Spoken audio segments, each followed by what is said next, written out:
So there's so many layers to that question, but to your point around self-trust, developing self-trust, one, it's life work. I think all of this is life work. However, it's not always going to be as difficult as it can be when you just get started, right? And you're just making that choice. Like, okay, I want to feel better. I want to do better. I'm noticing that I'm avoiding these social commitments or I'm playing small at work. We want to start small and meet ourselves where we are, but curiosity is the number one place to start. I wonder why I'm playing small at work. I wonder why this issue keeps coming up over and over again in my relationships. And how can I figure out what it is? And even if we just sit with that question for ourselves, we can find a lot of guidance. But again, we really have to recognize that like we've got to start somewhere that is not too big. We don't jump in the deep end right off the bat. We're going to like dip a toe in. And there's a lot of great free resources online, all kinds of things as places to start. I'm also biased as a mental health practitioner, as a therapist. Like therapy's not just for trauma. It is to help build our social emotional fluency or just figure out why in the world I'm avoiding this work presentation that could actually be really lovely for my team or my, promotion or whatever it is. We've got to start leaning in and building that toolkit so that we can stop playing small. And it's also my tagline, kind of the thing I talk about to people about a lot is owning discomfort so it doesn't own you. That social event is uncomfortable. That presentation or going after promotion, that's uncomfortable. And we give so much power to discomfort. We let it make us play small, right? But if we own it and it's tongue in cheek, I don't think we need to be possessive about it or anything. But just like if we say, I can manage this discomfort, I just need to build my skills to manage it better, not avoid it altogether. So I think just starting with small steps that you can make over time really builds that self-trust. And self-trust, man, it is a great place to be most of the time. I'm not there all the time. I have the things I'm still working on, but in general, I have a really solid foundation of self-trust. I believe I can navigate what shows up. I believe I can figure things out, right? Even if I have to ask for help and build, new skills, whatever it is, I'll figure it out. And so it's a great place to exist and move through the world for sure. I love that, you've mentioned earlier that this is our life's work. Yeah. We might trust ourselves with our family and raising our children more than we trust ourselves in another area, maybe learning a Mm-hmm. new sport, right? So we're constantly evolving, but knowing as you take those little steps that you are going to continually gain that greater confidence. Yeah. Can you share a personal story that highlights the importance of resilience in your own journey? Mm. Ooh, there are those big open questions tend to freeze up my brain sometimes. So I'll go with something that feels maybe a bit like I'm sitting in the soup of it right now. So I've navigated some chronic health challenges due to some early childhood trauma and things for a very long time. So I'm in my mid 40s and have had a bit of a flare up of some things. And in the past, I have responded, or let's call it reacted in different ways, because a reaction is just that kind of automatic autopilot. It's where all the old stories and wiring exist, right? And how we move through life.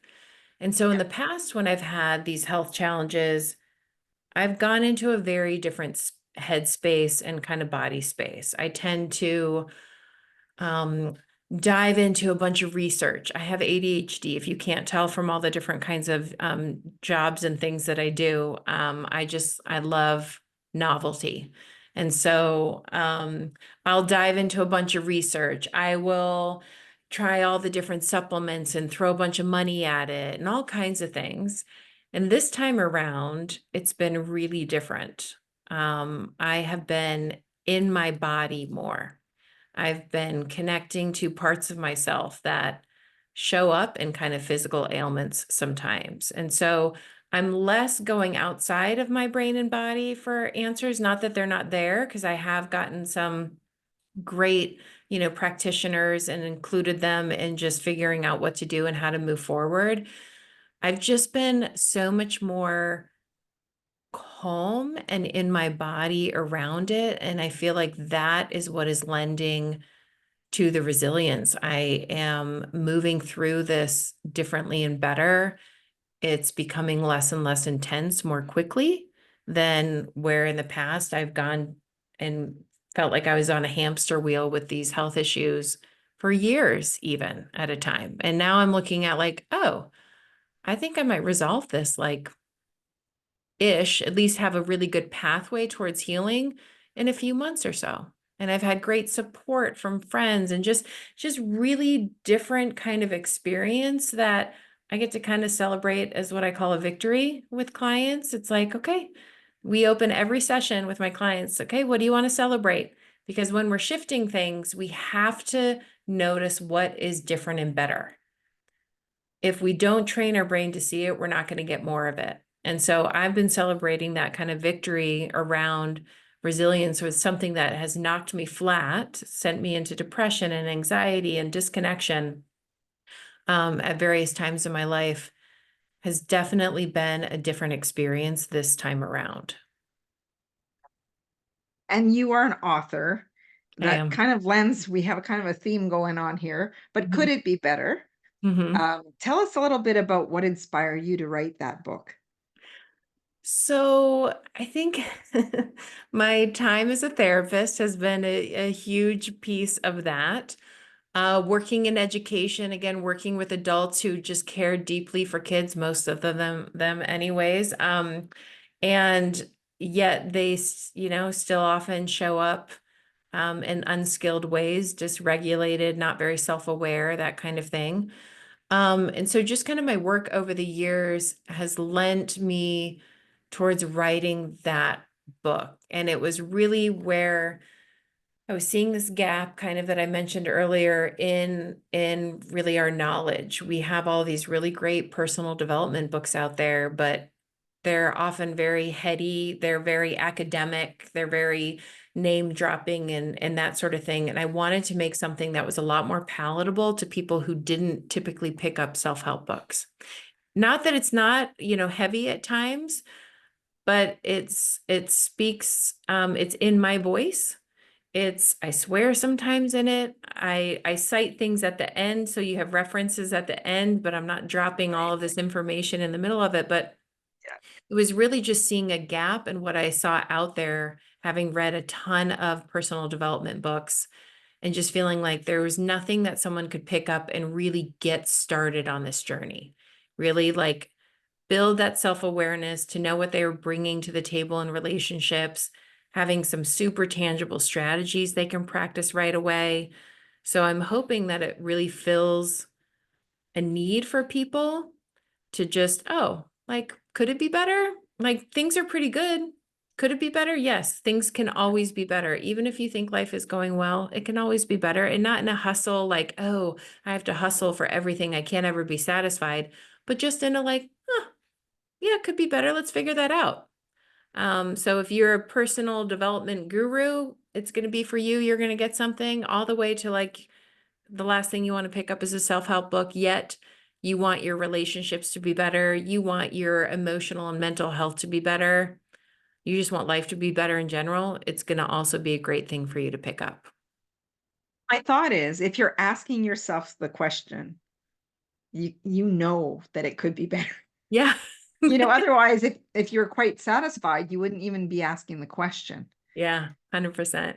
right? So to me, if you're asking the question, it'd be a good reason to pick up the book to see what that looks like for you. Yes. Yeah. And yeah, because That's a as great soon as you point. ask a question like that, it's just like, yeah, chances are there's a certain area of your life that you want it to be better.